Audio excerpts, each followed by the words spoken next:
मित्रांनो, अशा एका बेटावर पाऊल ठेवण्याची कल्पना करा जिथे माणसापेक्षा जास्त हजारो विषारी साप आहेत.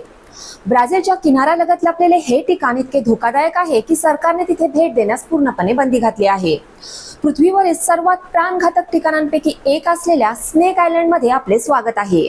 ब्राझीलमधील साओ पाओलोच्या किनाऱ्यापासून फक्त 35 किलोमीटर अंतरावर इल्हा दादा ग्रांदे या अधिकृत नावाने ओळखले जाणारे एक छोटे बेट आहे.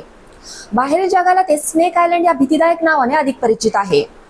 पहिल्या नजरेत ते एक सामान्य बेट वाटू शकते, पण जवळ गेल्यास नरकापेक्षा भयानक असल्यासारखे वाटते. स्नेक आयलंड हे 2000 ते 4000 गोल्डन लॅन्सेट वायपर सापांचे घर आहे, जी पिटा वायपरची एक प्रजाती आहे आणि पृथ्वीवर इतरत्र कुठेही आढळत नाही.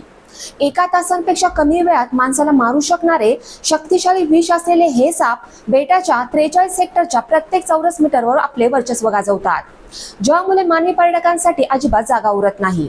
आता प्रश्न, हा स्नेक आयलंड आहे कुठे?